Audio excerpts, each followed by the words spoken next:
do with a portion of time here is tell you about 6 episodes in his career that I think illustrate things about his character and that nicely connect with the theme of this week, which is heroism. Episode 6, very briefly, race. Race is, of course, the original sin of this nation. I hope you got to hear Dr. Ellis as I did this morning. I thought his remarks, like his book, is excellent on this issue. But finally, as a matter of American constitutional law, the race question, the 14th Amendment, and the question of race is being decided by the Supreme Court during the years where Jackson is back from Nuremberg, 1946, through his death in 1954.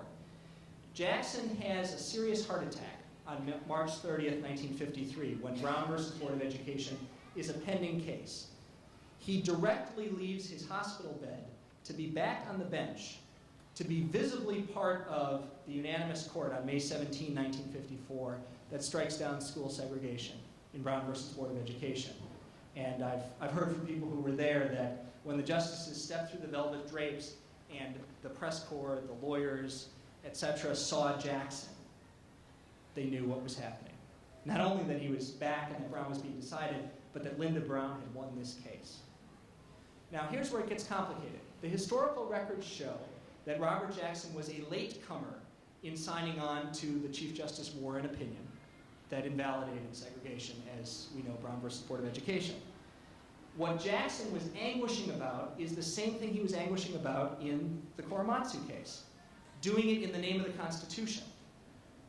Does something that exists in half the country and yesterday was constitutional somehow persuasively become unconstitutional just because the 9 of us say it?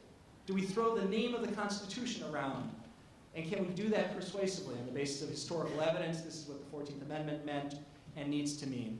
Or do we need to say something more candid? For if this is something that the court is going to do, and this is internal correspondence and ultimately not something that he writes, I think because he understood the value of unanimity and because of his heart attack and his convalescence, do we, the court, admit that we're making a decision of political power here? We shouldn't do this often, and God help us, we don't want to be the next 9 old men or middle-aged, graying every minute. But in the right spot, politically, we should do it. And if we're doing it, we should admit it. Now, critics have read some of that stuff and say, well, Jackson was soft on segregation. Jackson was late to desegregation, and so forth. In fact, that's sloppy history. What Jackson was a man of great non-discrimination in his heart, and great respect for the political process, and great frustration at his country's slowness in addressing this issue.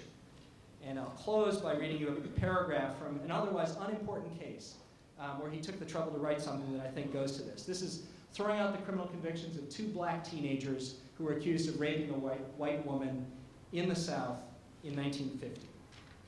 The court, one-line sentence throws it out because the grand jury was all white and that's unconstitutional. And Jackson writes a separate opinion concurring and saying, let's not pretend this is about juries. Because having 1 black member on the grand jury, or even 1 black member on the trial jury, wouldn't fix what this case shows to be wrong. The only chance, now I'm reading from Jackson's opinion, Shepard versus Florida, 1951. The only chance these Negroes had of acquittal would have been in the courage and decency of some sturdy and forthright white person of sufficient standing to face and live down the odium among his white neighbors that such a vote to acquit, if required, would have brought. To me, the technical question of discrimination in jury selection has only theoretical importance. The case presents one of the best examples of one of the worst menaces to American justice. It is on that ground that I would reverse. That too exemplifies a piece of his character. He spoke it true, and he spoke it plain.